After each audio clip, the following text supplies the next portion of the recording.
इस कार्यक्रम के प्रायोजक हैं पेट सफा आयुर्वेदिक चूर्ण। पेट सफा हर रोग दफा। रूप मंत्र आयुर्वेदिक फेस क्रीम, ये कोई कॉस्मेटिक नहीं, आयुर्वेदिक औषधि है।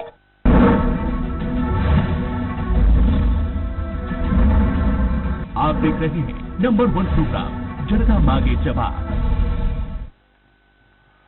नमस्कार, स्वराज एक्सप्रेस के खास प्रोग्राम जनता मांगे जवाब में आपका स्वागत है। मैं हूं स्थित पाटिल। इन दिनों विपक्ष पीएम केयर फंड में गड़बड़ी को लेकर प्रधानमंत्री नरेंद्र मोदी से लगातार सवाल कर रहा है। तमाम विपक्षी नेताओं के बाद अब छत्तीसगढ़ के मुख्यमंत्री भूपेश बघेल ने केंद्र की सत्ता पर काबिज मोदी सरकार पर हमला बोला है। सीएम भूपेश बघेल ने पीएम केयर फंड पर सवाल उठाते हुए कहा है कि ये कैसे ऑपरेट किया जाता है, कोई नहीं जानता। छत्तीसगढ़ के मुख्यमंत्री के मुताबिक पीएम केयर फंड पूरी तरह से प्रधानमंत्री द्वारा गुप्त तरीके से संचालित है। उन्होंने ये भी कहा है कि राजीव गांधी फाउंडेशन पर आरोप लगाने वाले पहले ये देखें कि चीन से विवाद के बाद भी चीनी कंपनियों से पीएम केयर फंड में डोनेशन क्यों लिया गया। हालांकि दूसरी ओर भाजपा सीएम भूपेश के तमाम आरोपों को सिरे से नकारते हुए इसे प्रदेश सरकार की झुंझलाहट बता रही है।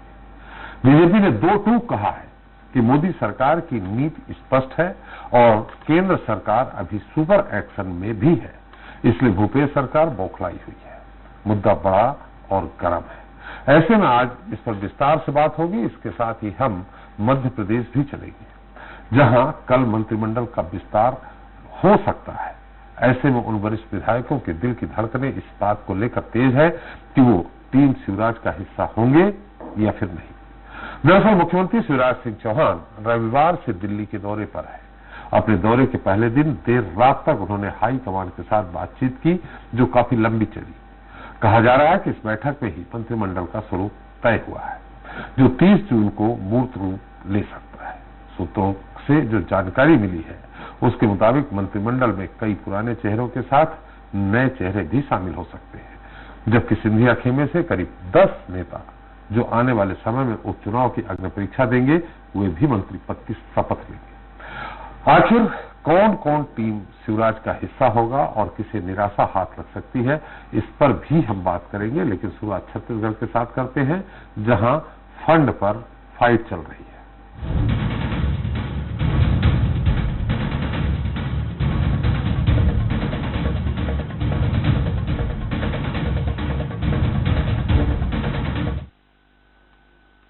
तो चीन मामले में मोदी सरकार पर कांग्रेस का हमला लगातार तेज हो रहा है। छत्तीसगढ़ के मुख्यमंत्री भूपेश बघेल ने भी केंद्र सरकार पर गंभीर आरोप लगाए हैं। उन्होंने पूछा है कि चीनी कंपनियों ने पीएम केयर फंड में करोड़ों रुपए दान में दिए हैं क्या, इसलिए प्रधानमंत्री चीन पर कार्रवाई करने से परहेज कर रहे हैं। इधर मुख्यमंत्री के इस बयान पर प्रदेश भाजपा की भी हमलावर हो गई है। विपक्ष ने इस बयान को भूपेश सरकार की झुंझलाहट करार दिया है। आखिर कौन सही है और कौन गलत, इस विषय पर चर्चा शुरू करें। चले इसके पहले देख लेते हैं एक रिपोर्ट। मानसून में भी देश की सियासी फिजा गरमाई हुई है।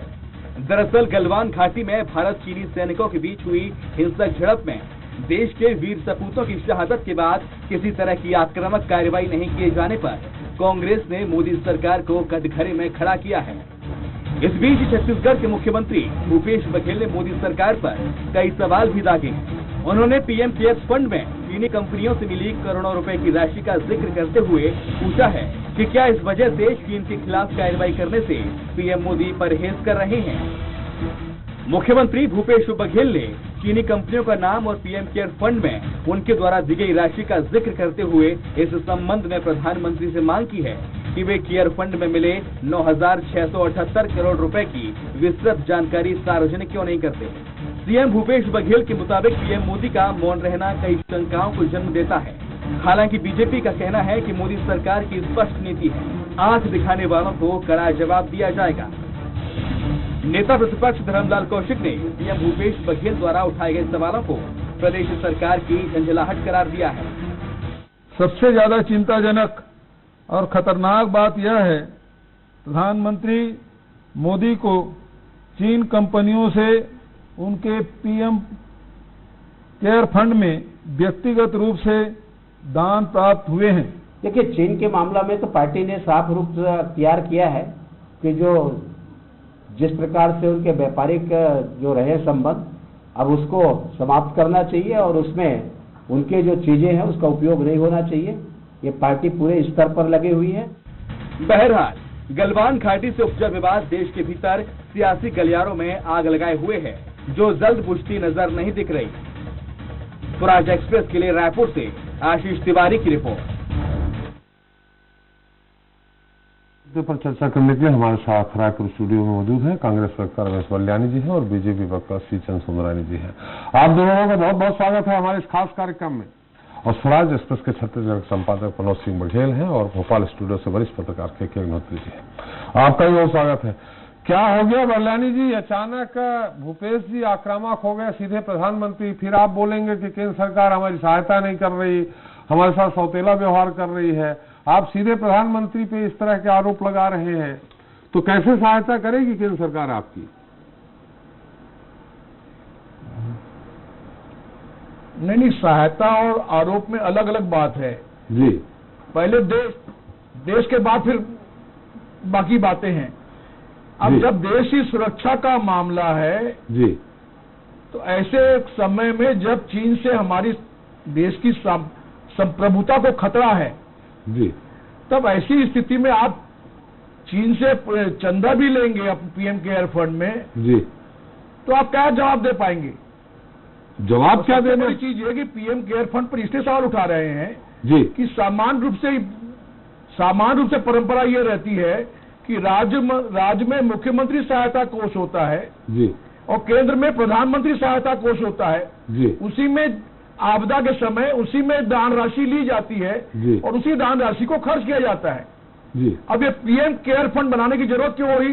क्योंकि पीएम केयर फंड के कोई ऑडिट नहीं हो सकती है जी, ये सीएजी को जवाबदेह नहीं है जी, सूचना के अधिकार में आप पीएम केयर फंड के बारे में जानकारी ले सकते हैं जी। तो आखिर ऐसा जवाबदेही से बचना क्यों चाहते हैं प्रधानमंत्री जी? इसी बात का जवाब हम मांग रहे हैं जी। तो चलिए, पीएम केयर फंड, देश की परंपरा को क्यों खत्म कर रहे हैं? पीएम केयर फंड का कहाँ पैसा आया, कहाँ गया? ये जब ये हिसाब आपके मांग लेने से क्या चीन से आपकी दुश्मनी खत्म हो जाएगी या चीन से हम समझौता कर लेंगे? अगर आपने मांग लिया, उन्होंने दे दिया, तो इसका चीन से युद्ध या उसका क्या यहाँ उपयोग है?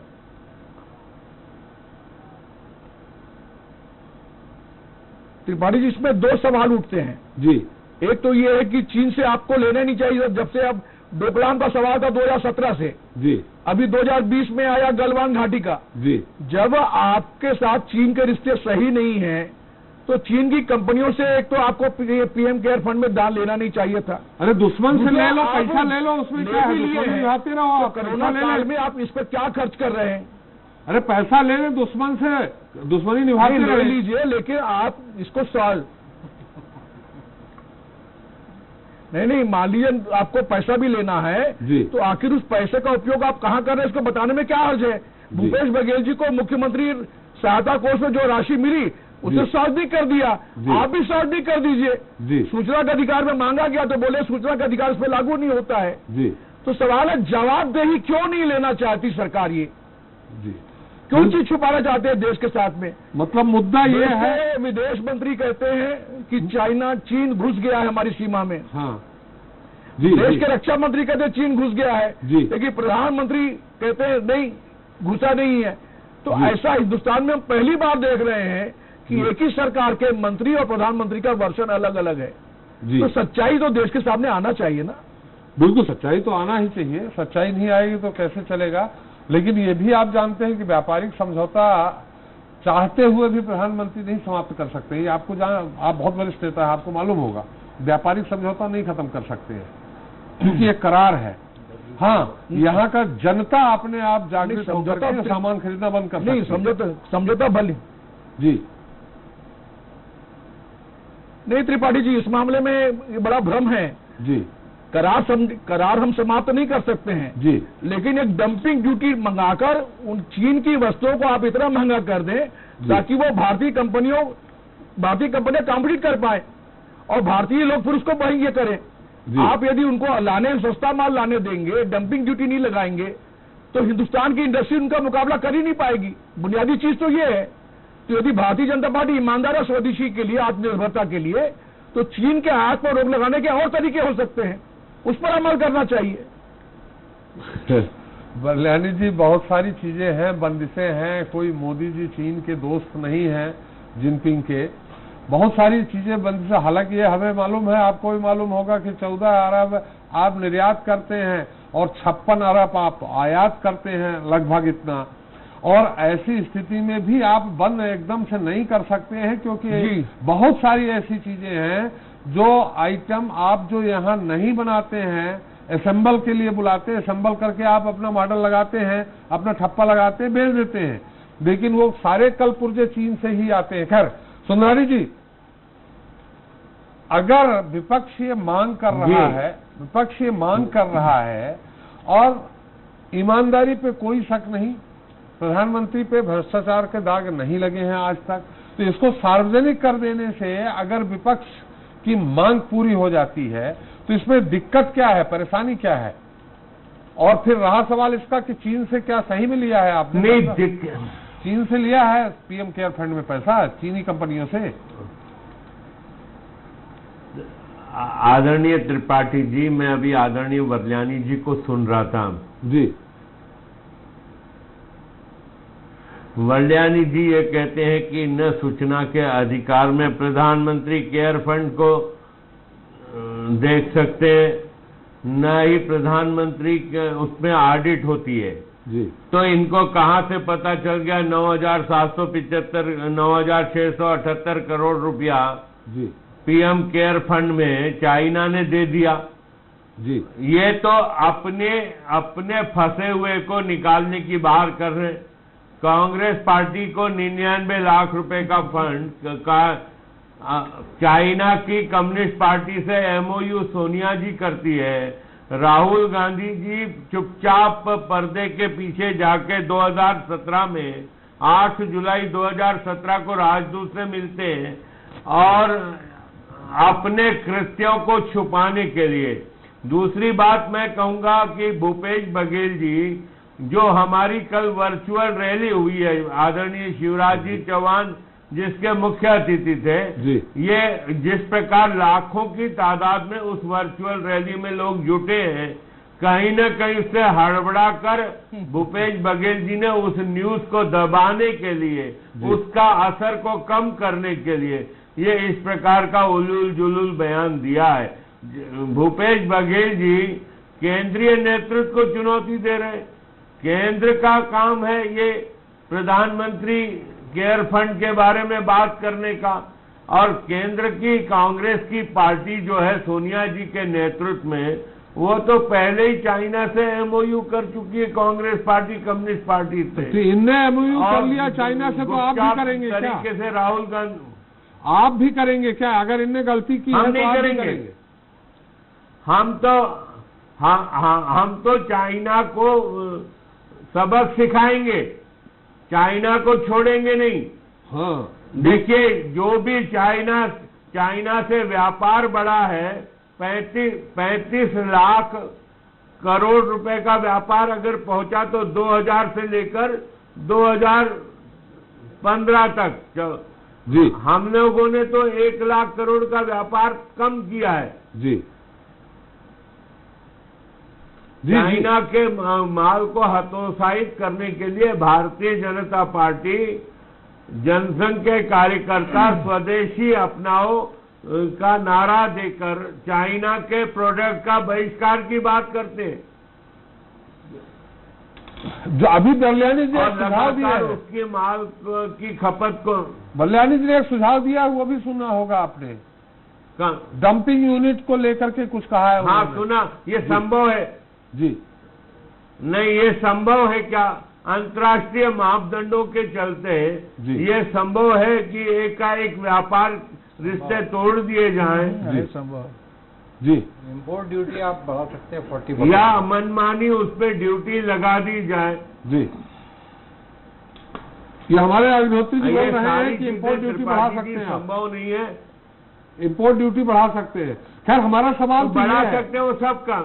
हमारा जो जी जी बोलिए बोलिए। जो त्रिपाठी जी, जो करना है हम करेंगे, चाइना को खदेड़ेंगे इंडिया से। वो घुसा हुआ है 10 किलोमीटर तक, पहले अपना तो बचा लीजिए, फिर खदेड़ेंगे। नहीं घुसा है, हम घुसने देंगे ही नहीं उनको।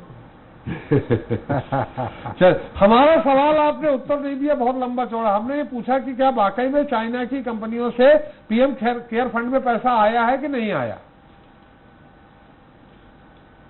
देखिए, बहुत ईमानदारी की बात त्रिपाठी जी, मैं आप जानते हो मैं सच कहने में कभी पीछे नहीं हटता। मुझे नहीं पता, और प्रधानमंत्री जी केयर फंड में किसने फंड दिया कौन जानता है। अब आपको मैं छोटा सा उदाहरण देता हूं जी। कोरोना संकट है प्रदेश में जी। मेरे परिवार को एक राशि देनी थी जी। मेरे सामने 2 विकल्प थे जी। एक प्रधानमंत्री राहत कोष में दूं या मुख्यमंत्री राहत कोष में दूं। जी। मेरे परिवार का ये जमीर कहता था कि हम छत्तीसगढ़ में व्यापार करते हैं, छत्तीसगढ़ का अन्न खाते हैं, हमने मुख्यमंत्री राहत कोष में पैसा दिया, मेरे परिवार ने दिया, मैं स्वयं जाके दिया हूं, तो क्या मैं मुख्यमंत्री का समर्थक हो गया। अगर कुछ कंपनियां जो चाइना में मेक इन इंडिया के तहत काम कर रही है, व्यापार कर रही है, और ऐसे लोगों ने अगर प्रधानमंत्री केयर फंड में पैसा दिया होगा जी, तो मेरे ख्याल से कोई बहुत बड़ी बात नहीं है। ये झगड़े की स्थिति तो आधी हो गई ना। व्यापार तो हमारा यूपीए 1 यूपीए 2 से चलते आ रहा है जी। मनोज जी की टिप्पणी ले लेंगे। कोई लुका छुपा खेल थोड़ी किया है। लेकिन बरलानी जी, ये बात तो सही है, अगर उन्होंने भूपेश बघेल जी की मुख्यमंत्री राहत कोष में उन्होंने फंड जमा किया है, इसी तरह कोई भी फंड जमा कर सकता है। कोरोना का महामारी का मैंने दिया। हाँ बरलानी जी, 3,51,000 मैंने मेरे परिवार में दिया है। बरलानी जी, आपको फिर तो प्रधानमंत्री राहत कोष में देना चाहिए था। श्रीचंद सुंदर, आपको प्रधानमंत्री राहत कोष में देना चाहिए था। ऐसा है,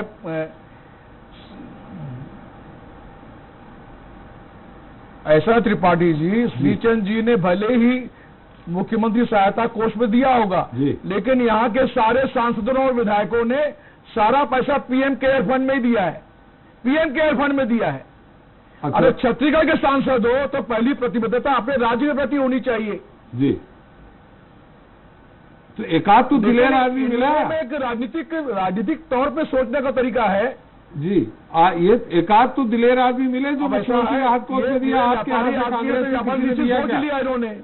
कांग्रेस के किसी ने प्रधानमंत्री राहत में डाला क्या? मैं विधायकों ने, सांसद से भी कुछ लोगों ने दिया होगा जी। कुछ लोगों में कौन है वो सुंदरानी? निश्चित रूप से डाला है, बोल रहे हैं निश्चित रूप से डाला होगा, डाला होगा और डाला है। देखिए वही पे बोल रहे हैं सुंदरानी जी। नहीं, सुंदरानी जी अपनी बात कर रहे हैं जी। सुंदरानी जी ने अपना बताया, लेकिन उनके मेंबर ऑफ पार्लियामेंट ने, उनके सारे एमएलए ने जो एमपी का फंड था वो पूरा ट्रांसफर किया केंद्र में। लेकिन राज्य के लोगों ने अपना पैसा दिया। मैं भूपेश बघेल का आदमी तो नहीं हो गया ना। बस वही मैं सवाल का बरलानी जी, अगर उन्होंने उदाहरण ये दिया है कि अगर मैंने मुख्यमंत्री राहत कोष में जमा किया है तो मैं कांग्रेसी नहीं हो गया। इसीलिए अगर कोरोना की महामारी में मेक इन इंडिया के तहत चाइना से कोई कंपनी अगर पैसा राहत कोष में दे रही है तो ये ऐसा थोड़ी हो गया कि दुश्मन है तो इसका पैसा भी दुश्मन हो गया।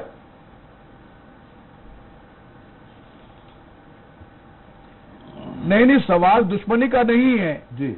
जब पूरे देश में माहौल चीन के खिलाफ है जी, और आप चाहते हो कि चीन से आयात बंद हो, हम आत्मनिर्भर बने जी, तो चाइना की कंपनियों से आप पीएम केयर फंड में क्यों पैसा ले रहे हैं? और जो सुंदरानी जी बोलते हैं कहां से पता चला? ये तो पीएम केयर फंड का टोटल अमाउंट आया था और जो कंपनी पैसा दिया है उन्होंने खुद कहा है कि हमने पीएम केयर फंड में ये पैसा दिया है। तो कंपनियों का हिस्से जो कंपनी इंडिया में व्यापार कर रही है, जो कंपनी इंडिया में व्यापार कर रही है त्रिपाठी जी, उनको इंडिया के संकट के समय पैसा देना चाहिए कि आपने चीन के राष्ट्रपति को अहमदाबाद में झूले में झुलाया सब परिवार, चीन के राष्ट्रपति को सब परिवार आपने मद्रास के समुद्री किनारे पे घुमा दिया। अच्छा, आपसे कोई राष्ट्र की नीति तय नहीं होती है, यूपीए की व्यापारिक नीति ना विदेश नीति। नहीं, मेहमान का सम्मान नहीं करोगे रमेश जी, मेहमान आपकी का यूपीए की सम्मान नहीं सरकार करोगे। होती तो जिनपिंग आते तो उनको भगा देते क्या कि हमारे अंदर मत घुसो, समुद्र की सैर नहीं कराना, इधर हमारे झूले में नहीं बैठने देना। नहीं, वो सवाल नहीं है जी। नहीं, मेहमान का सम्मान नहीं करेंगे। आप अपनी भारतीय दृष्टि रखिए। संस्कृति क्या बोलती लेकिन है? राष्ट्र हित पहले है, आपको राष्ट्र का ही तो सोचना चाहिए। आज पूरी हिंदुस्तान की इकोनॉमी जो है वो चीन के भरोसे हो गई है। राष्ट्र देखिए, 70% रॉ मटेरियल चीन का राष्ट्र आएगा, की तब बात हमारी जहाँ है, आएगी। मोदी जी तो आपको इस बात का ध्यान देना चाहिए। और मोदी ये जी सब का हुआ 56 2014 के बाद। का मुकाबला करेंगे। मुख्यमंत्री के रूप में मोदी जी 4 बार चाइना गए, प्रधानमंत्री के रूप में 6 बार चाइना गए। तो इतना देश को आपने निर्भर कर दिया चीन के ऊपर कि आज आप आत्मनिर्भर करने की बात भी करेंगे तो उसको अच्छा, राहुल करना चाहिए। राहुल गांधी, आदरणीय वरलियारी जी, आपके यहाँ राहुल गांधी जी इंफ्रास्ट्रक्चर ऐसा तैयार ही नहीं हो पाया है। बात हो रही कहाँ जाते हैं पीएम राहुल गांधी जी? अरे कहाँ ऐसा है, जाते हैं? सवाल सरकार में आप बैठे हो, विपक्ष का काम है सरकार सवाल करना। ये लोग सरकार में बैठ के जवाबदेही से बचना चाहते हैं तो कभी 62 की बात करते हैं। अच्छा, राहुल गांधी जी बैंकॉक में जाके क्या करते हैं? इतिहास से सबक लेना सीखिए, इतिहास को दोहराने का काम मत करिए। चलिए, मनोज जी आपसे जानना चाहेंगे, यह मुद्दा जबरदस्ती बनाया गया है। वो आरोप लगा रहे हैं सुंदरानी जी कि हमारी इतनी बढ़िया वर्चुअल रैली हुई है जिसके कारण मीडिया का ध्यान भटकाया गया। ऐसे होता भी है, लेकिन इसमें जबरदस्ती बनाया गया मुद्दा है या इस मुद्दे के आधार पे विपक्ष के जो वार हैं उसको कांग्रेस सत्ता पक्ष कमजोर करना चाह रही है?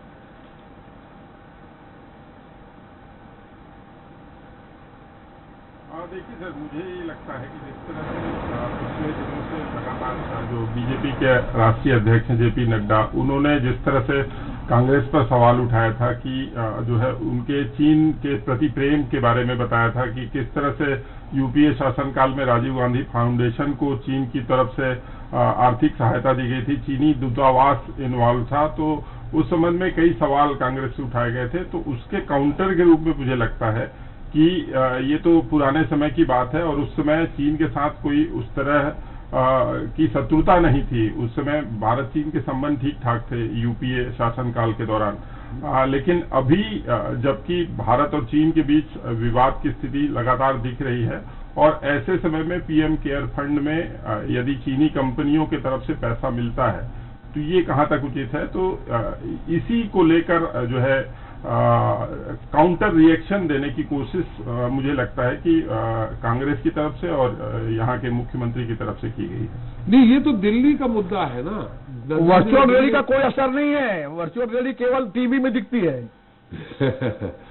दिल्ली का मुद्दा है मनोज जी, दिल्ली में राष्ट्रीय प्रवक्ता इनके या अन्य मुद्दा, इसको स्टेट में उठाने का क्या मतलब रहा है? और भी मुख्यमंत्री हैं कांग्रेस के, पंजाब में है। देखिए भूपेश बघेल जी के, त्रिपाठी जी, भूपेश बघेल जी नहीं है। मनोज जी से मैंने सवाल किया, मनोज जी से सवाल किया मैंने। मनोज जी मनोज जी कल जो जानकारी आई थी कि पैरेलल यहाँ पर जब मुख्यमंत्री प्रेस कॉन्फ्रेंस लेकर ये तमाम आरोप प्रधानमंत्री पर लगा रहे थे, ठीक उसी समय राजस्थान के मुख्यमंत्री अशोक गहलोत भी प्रेस कॉन्फ्रेंस लेकर बिल्कुल यही आरोप लगा रहे थे। तो मुझे लगता है कि ये जानकारी कल मिली होगी कांग्रेस पार्टी को कि पीएम केयर फंड में करीब करीब जो हमने जोड़ा है, कल मुख्यमंत्री के साथ प्रेस कॉन्फ्रेंस में मैं भी जुड़ा था और उन्होंने बाकायदा फिगर बताया कि किस कंपनी ने कितना पैसा पीएम केयर फंड में दिया है और ये कुल जोड़ने पे करीब 153 करोड़ रुपए होता है। 9,768 करोड़ रुपए में से 153 करोड़ रुपए जो आया है पीएम केयर फंड में, वो चीनी कंपनी जो भारत में काम कर रहे हैं जैसे ओप्पो है, पेटीएम है और भी एक दो कंपनियों का नाम उन्होंने गिनाया। तो जो है 153 करोड़ रुपए जो है चीनी कंपनियों ने दिया है और इसके बाद उन्होंने ये आरोप लगाया कि चीनी कंपनियों से पैसे लेकर क्या जो प्रधानमंत्री हैं वो ओब्लाइज हो गए हैं और इसीलिए उन्होंने चीन जैसे ज्वलंत जो मुद्दा है, भारत चीन के बीच जो सीमा विवाद चल रहा है, 20-20 जवान जो है भारत के वो शहीद हुए हैं, उसके बावजूद प्रधानमंत्री मौन क्यों हैं? क्या ये पैसा जो मिला इसके चलते ओब्लाइज तो नहीं हो गया प्रधानमंत्री, इस तरह का आरोप लगाया और कई तरह के सवाल उन्होंने प्रधानमंत्री से पूछे हैं। चलिए अग्निहोत्री जी, आपकी भी टिप्पणी चाहिए, लेकिन 153 करोड़ में प्रधानमंत्री मोबिलाइज जाएंगे, अपने 10 किलोमीटर तक की सीमा से इनको दे देंगे, ये थोड़ा हास्यास्पद बात लगती है। अग्निहोत्री जी, आपकी टिप्पणी एक बार फिर बल्याणी जी के पास चलते हैं, बाद में आपकी टिप्पणी के बाद। नहीं, मुझे तो लगता है कि दरअसल ये जब से मनोज जी सही कह रहे हैं, जेपी नड्डा जी ने ये आरोप लगाए राजीव गांधी फाउंडेशन को लेकर के कि चाहे चीन की तरफ से उनको फंड मिला है और ये सारी बातें हुई हैं।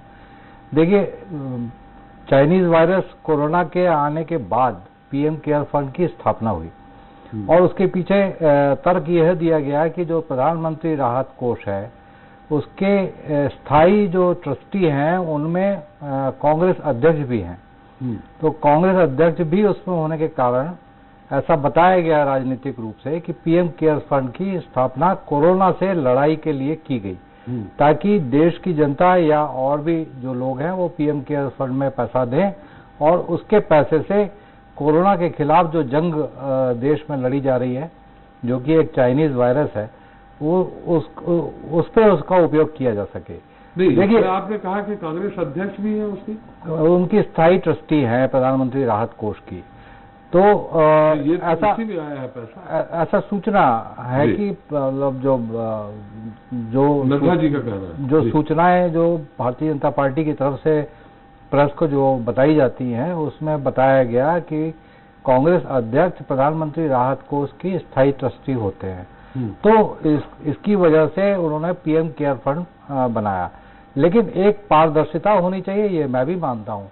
जब विपक्ष का काम है कि वो सवाल उठाए देश में, और विपक्ष ने जब पीएम केयर फंड को लेकर के सवाल उठाए हैं और जो भी चीनी कंपनियों को लेकर के सवाल उठाए हैं, तो सरकार को चाहिए कि जिस तरह वो कांग्रेस से सवाल पूछते हैं उस तरह से वह उन सवालों का भी जवाब दे और देश को ये क्लियर करें कि स्थिति क्या है और ऐसा क्यों है कि पीएम केयर फंड आरटीआई से अलग है, पीएम केयर फंड ऑडिट से अलग है, ऐसी स्थिति क्यों बनी हुई है। इस बात का भी सवाल सरकार को जवाब सरकार को देना चाहिए। बिल्कुल सुंदरानी जी देंगे, लेकिन बल्याणी जी आप कुछ कहना चाह रहे थे। एक बात तो यहाँ जैसा हमने कहा 153 करोड़ मात्र में प्रधानमंत्री मोबिलाइज हो जाएंगे, ऐसा लगता नहीं है।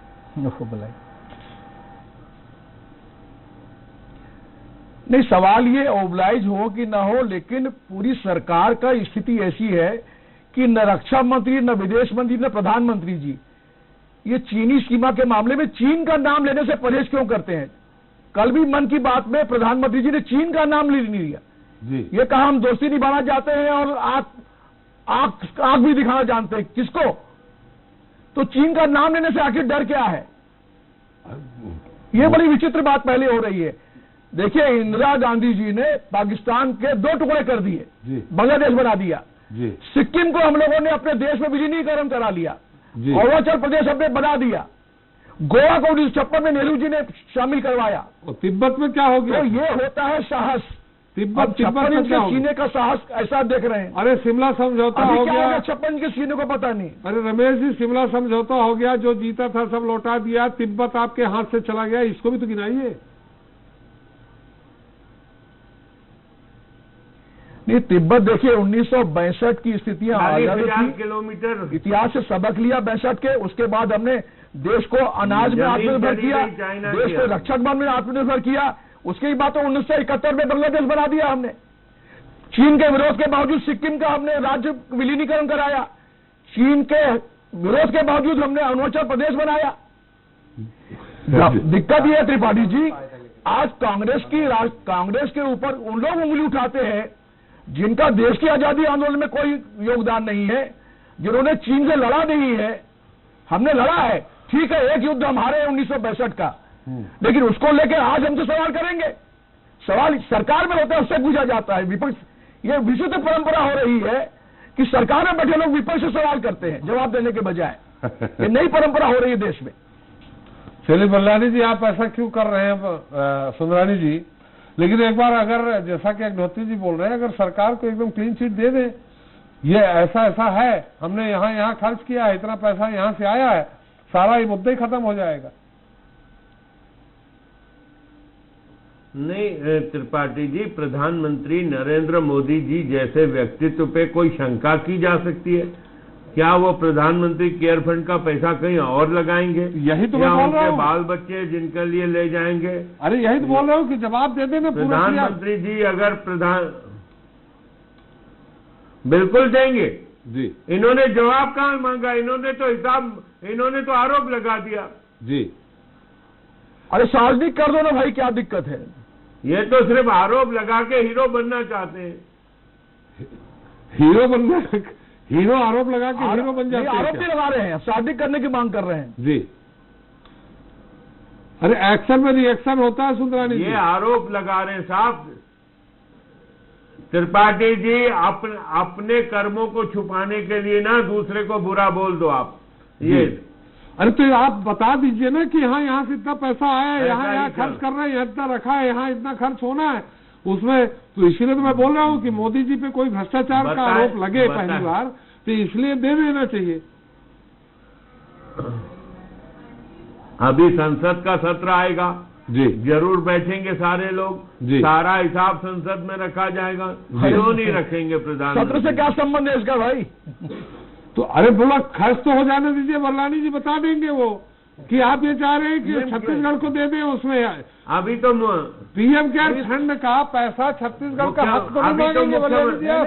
छत्तीसगढ़ को भी मिला है कि छत्तीसगढ़ को पीएम केयर फंड से मुख्यमंत्री राहत कोष का पैसा तो खर्चा करें। मुख्यमंत्री राहत कोष का पैसा तो खर्चा करेंगे। देखिए प्रधानमंत्री का ये दायित्व होता है कि जो जो राज्य कोरोना संक्रमित हैं उनको पीएम केयर फंड हो चाहे केंद्र का पैसा हो, उनका पैसा उनको राज्यों को देना चाहिए। हम तो ये बोल रहे हैं कि पेट्रोल डीजल में जो एक्साइज ड्यूटी 18 लाख करोड़ में जमा किया है उसका बंटवारा भी उनको राज्यों को करना चाहिए उसके अनुपात में जहां पेट्रोल का कंजप्शन हुआ है। केंद्र सरकार ने नहीं दिया क्या? छत्तीसगढ़ को कुछ भी नहीं दिया। कोरोना की लड़ाई लगातार दे रही है। सारा डीजल केंद्र सरकार की जो तो दे रही कीमतें हैं उसकी एक्साइज ड्यूटी सीधा सीधा केंद्र के खाते में गई है। और आज 2014 से लेकर 2020 तक 18 लाख करोड़ रुपया इन्होंने पेट्रोल डीजल की एक्साइज ड्यूटी से कमाया है आम आदमी पर बोझ डालकर। अंतर्राष्ट्रीय बाजार में कीमतें कम है लेकिन हिंदुस्तान में कीमतें 3 गुना ज्यादा हैं। ये भी विचित्र स्थिति देखने को मिल रही है। बिल्कुल सही कहा आपने, लेकिन अभी बात मुद्दे की ये है कि पीएम केयर फंड में जो पैसा आया है उसको सार्वजनिक करना चाहिए। मुद्दा ये है और सार्वजनिक हो जाएगा तो मुद्दा ही समाप्त हो जाएगा। सुंदरानी जी सुंदरानी जी देखिए प्रधानमंत्री जी हमारे पारदर्शिता से काम करते हैं और सारी पारदर्शिता रहेगी। सारी बातें जनता के बीच में खुली किताब की तरह आएगी। कांग्रेस पार्टी अपने आप को संभाले, अपने ऊपर लगे आरोपों का जवाब दे। अपना जवाब तो दे नहीं पाते। लेकिन सुंदरानी जी अगर चीनी कंपनियों से राहुल गांधी पर्दे के पीछे चीनी कंपनियों से किसी भी रूप में आप सहायता लेंगे तो उनको मुंहतोड़ जवाब देने में तो कहीं न कहीं थोड़ा सा तो मोरल आपका काम नहीं करेगा कि हम कैसे करें। हमारे प्रधानमंत्री जी किसी चीनी कंपनी से चीनी व्यक्ति से कोई फंड नहीं लेंगे। हाँ, चीनी कंपनी कोई मेक इंडिया के तहत, मेड इन इंडिया के तहत इंडिया में अगर व्यापार कर रही है और तब हमारे संबंध अच्छे रहे होंगे, जरूर लिया होगा। हालांकि चीनी से बल्यानी जी बोल रहे हैं चीनी शब्द कहने से मोदी जी डर रहे हैं। मोदी जी को डायबिटीज तो नहीं है?